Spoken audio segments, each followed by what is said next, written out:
निर्मला सीतारमन यह कोई आम नाम नहीं है, बल्कि एक सफल बिजनेस वुमन का नाम है, जिसे सुनते ही मिडिल क्लास लोगों के मन में एक डर सा बैठ जाता है कि अब निर्मला सीतारमन कौन सा नया बजट पेश करके मिडिल क्लास लोगों से उनकी खून पसीने की कमाई को छीन लेंगी। साल 2025 की बजट घंटी बज चुकी है। कुछ लोग इसे खुले दिल से अपना रहे हैं, तो कुछ लोगों के दिलों में मायूसी छाई हुई है। हर साल की तरह इस बार भी मिडिल क्लास की सांसें अटकी हुई है। अब निर्मला सीतारमन कौन सा नया दांव खेलेंगी? क्या होगा महंगा, क्या होगा सस्ता, और सबसे बड़ी बात, क्या आम आदमी की जेब पर फिर पड़ेगी गहरी चोट? बजट का ड्रामा शुरू हो चुका है और देश भर में चर्चाओं का दौर गर्म है। आमतौर पर बजट का फोकस इस बात पर रहता है कि सरकार का खजाना कैसे भरेगा, लेकिन ये बजट उससे बिल्कुल उल्टा है।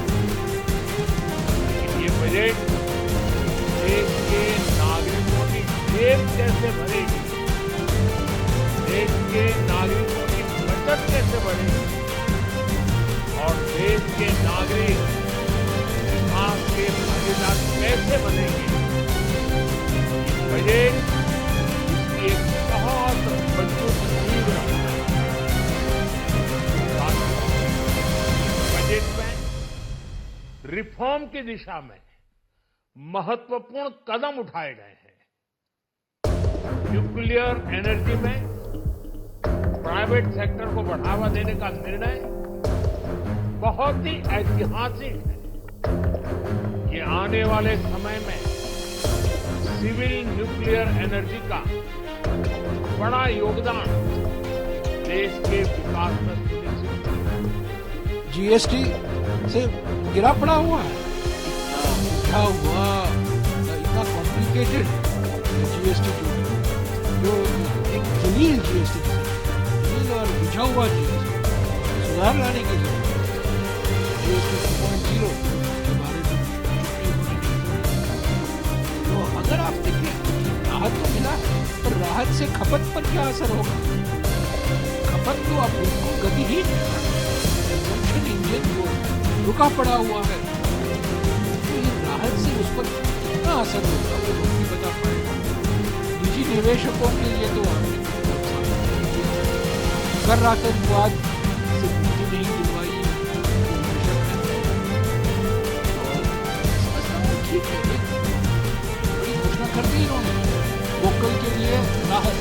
जैसा कि मैंने कहा, लोकल के लिए सबसे पहले मैं आदरणीय प्रधानमंत्री बहुत बहुत धन्यवाद दूंगा केंद्रीय अर्थमंत्री सीताराम जी का भी अभिनंदन करूंगा, क्योंकि ये बजट ऐसा बजट है जिसे हर घर में लक्ष्मी के सुवर्ण कदम, सुनहरे कदम पहुंच गए और एक तरफ से लक्ष्मी एक सर्वसामान्य मिडिल क्लास लोगों पे प्रसन्न हुई है और प्रसन्न होगी ऐसे अर्थ संकल्प से। इसमें बजट में सभी लोगों को शामिल किया है, मध्यम वर्गीय है, महिलाएं हैं, किसान है, युवा है, सीनियर सिटीजन है, सभी लोगों का विचार किया और 12 लाख तक जो टैक्स फ्री किया है ये तो बहुत बड़ी बात है। इसकी वजह से जो बचत होगी उनकी आमदनी वो सेविंग भी करेंगे, कई लोग इन्वेस्ट भी करेंगे, पैसे मार्केट में आएंगे, इकोनॉमी हमारी बूस्ट होगी, तो फायदे हमारी प्रगति में होगा।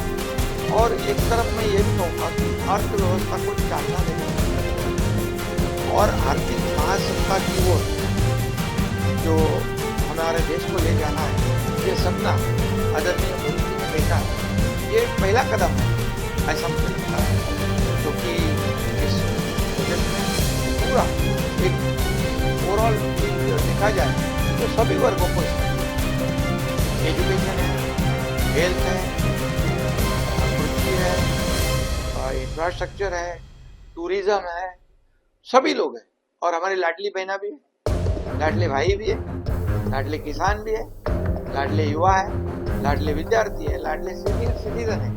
इन सभी लोगों को इसमें फायदा होगा क्योंकि उनके जीवन में बहुत काफी बदलाव होगा और इंफ्रास्ट्रक्चर को भी कई बड़े पैसे दिए, स्टार्टअप को दिए हैं इसमें पैसे, और MSME जो लघु उद्योग होते हैं उनमें भी जो लोन लेने की क्षमता जो वो बढ़ाई।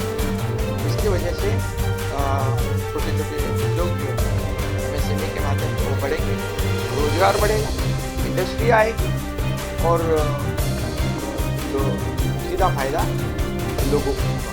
इसलिए ये बजट जो है मैं ये कहूँगा छप्पर फाड़ के लोगों को देने वाला ये बजट है, क्योंकि ये हमारी सरकार जो है, ये राज्य सरकार, केंद्र सरकार, आम सामान्य मानुष की सरकार, आम आदमी की सरकार, सर्व सामान्य मिडिल क्लास जो लोग उनको राहत देने वाली, गरीबों को साथ देने वाली एक ये सरकार हमारी, और इसलिए इसका जो क्या कहते हैं ये बजट में प्रतिबिंब जो है ये दिखाई पड़ रहा है।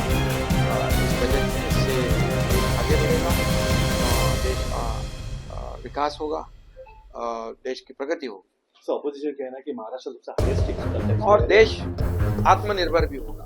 ऑपोजिशन कहना है कि महाराष्ट्र सबसे हाईएस्ट टैक्स और है, लेकिन महाराष्ट्र के हाथ में कुछ नहीं है, ऐसा आरोप है। विपक्ष वाले को पिछले समय भी ऐसे विपक्ष ने आरोप लगाया। ये महाराष्ट्र क्या देश में ही है ना हमारे, तो महाराष्ट्र भी हिंदू देश है, हमारे टैक्स पेयर सबसे ज्यादा है, तो हमारे को ज्यादा फायदा होगा, हमारे किसानों को ज्यादा फायदा होगा, हमारे महिलाओं को ज्यादा फायदा होगा, इंफ्रास्ट्रक्चर हमारे महाराष्ट्र में ज्यादा काम कर रहे हैं, उसमें हमें ज्यादा फायदा होगा। हर योजना में इसमें केंद्र सरकार ने पैसे दिए हुए, पिछली बार ये जो रेलवे हो, मेट्रो हो, बुलेट ट्रेन हो, वाड़वर पोर्ट हो, 76,000 करोड़ का एक प्रोजेक्ट, कितना बड़े इकोनॉमिक बूस्ट हो, पूरा वहाँ का पूरी इकोनॉमिक चेंजेस है, ये गेम चेंजर हो, ऐसे प्रोजेक्ट